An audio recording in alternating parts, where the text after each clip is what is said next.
There are men who are capable of loving a machine more deeply than they can love a woman. They are among the happiest men on earth. This is not a sneer meanly shot from cover at women. It is simply a statement of notorious fact. Men who worry themselves to distraction over the perfecting of a machine are indubitably blessed beyond their kind. Most of us have known such men. Yesterday they were constructing motor cars, but today aeroplanes are in the air, or at any rate they ought to be, according to the inventors. Watch the inventors. Invention is not usually their principal business. They must invent in their spare time. They must invent before breakfast, invent in the Strand between Lyons's and the office, invent after dinner, invent on Sundays. See with what ardour they rush home of a night. See how they seize a half-holiday like hungry dogs a bone. They don't want golf, bridge, limericks, novels, illustrated magazines, clubs, whiskey, starting prices, hints about neckties, political meetings, yarns, comic songs, and Turek salts, nor the smiles that are situate between a gay corsage and a picture hat. They never wonder at a loss what they will do next. Their evenings never drag, are always too short. You may indeed catch them at 12 o'clock at night on the flat of their backs, but not in bed. No, in a shed under a machine, holding a candle whose paths drop fatness up to the connecting rod that is strained, or the wheel that is out of centre. They are continually interested, nay, enthralled. They have a machine, and they are perfecting it. They get one part right, and then another goes wrong, and they get that right, and then another goes wrong, and so on. When they are quite sure they have reached perfection, forth issues the machine out of the shed, and in 5 minutes is smashed up, together with a limb or so of the inventors, just because they had been quite sure too soon.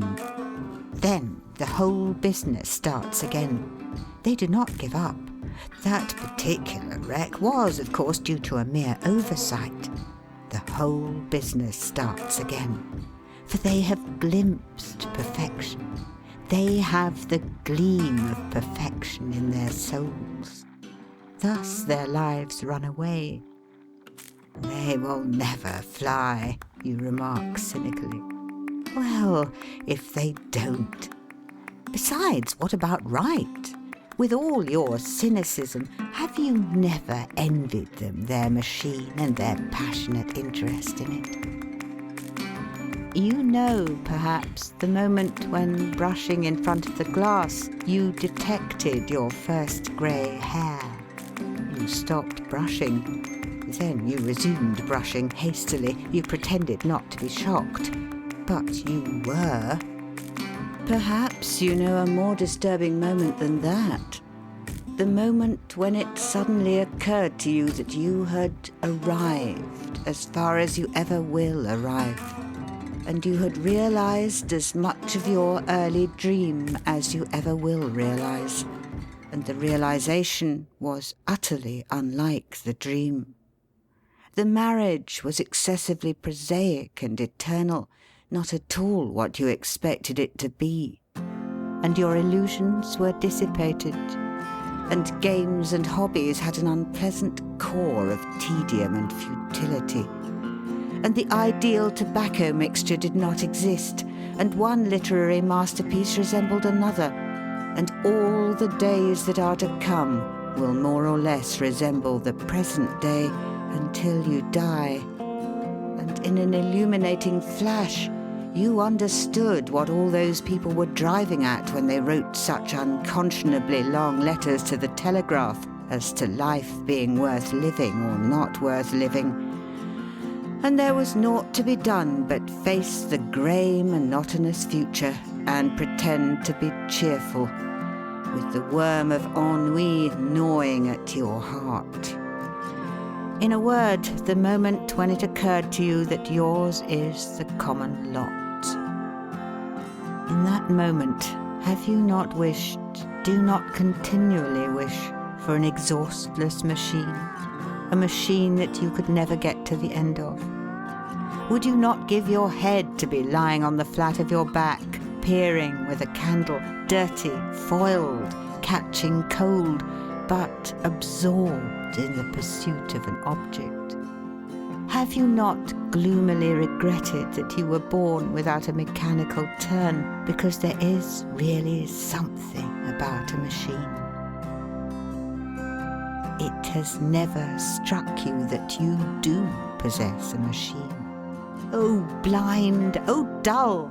It has never struck you that you have at hand a machine wonderful beyond all mechanisms in sheds, intricate, delicately adjustable, of astounding and miraculous possibilities, interminably interesting. That machine is yourself. "This fellow is preaching. I won't have it," you exclaim resentfully.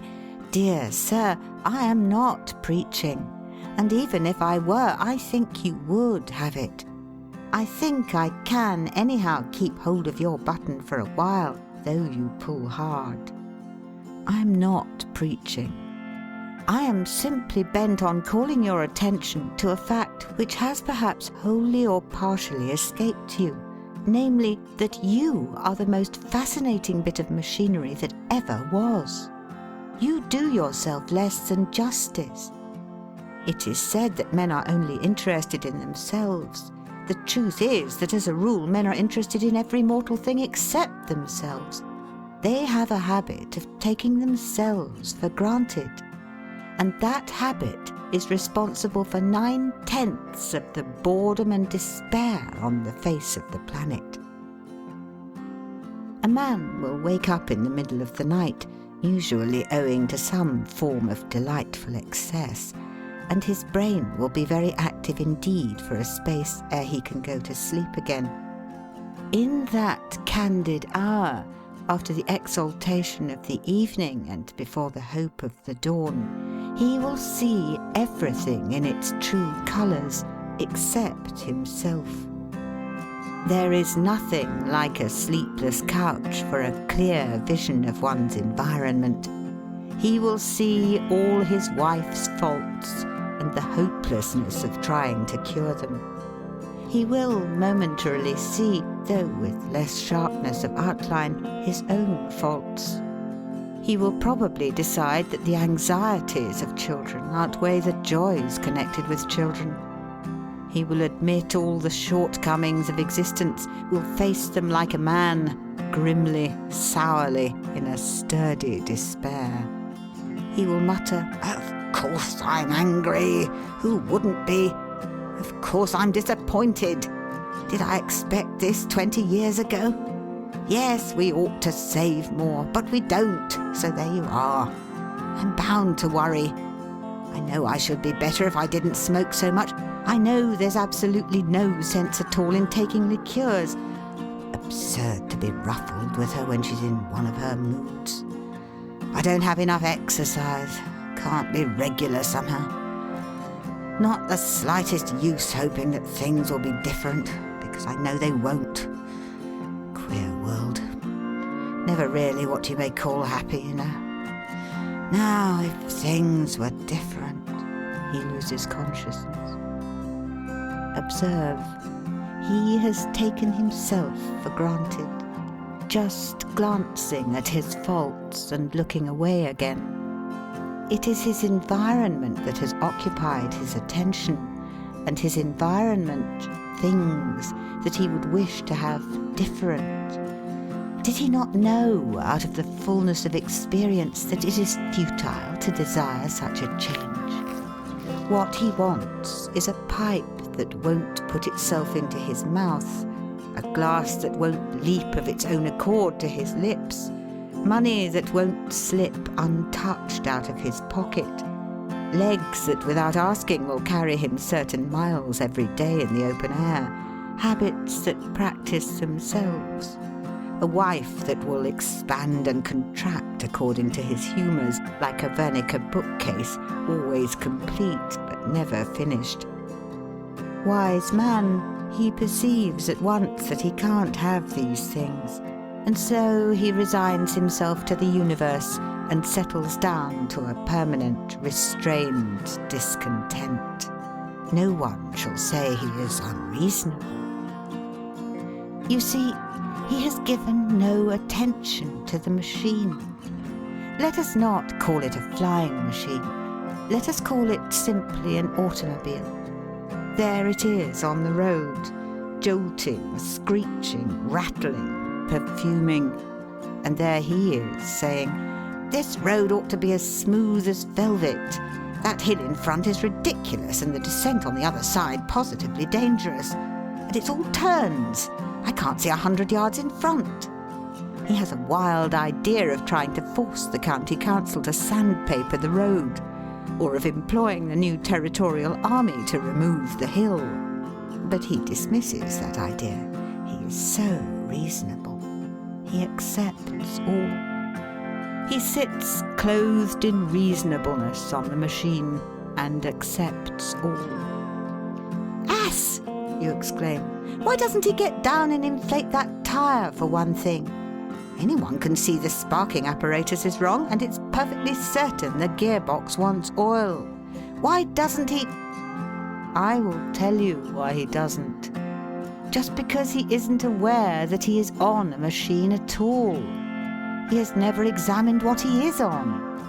And at the back of his consciousness is a dim idea that he is perched on a piece of solid, immutable rock that runs on casters.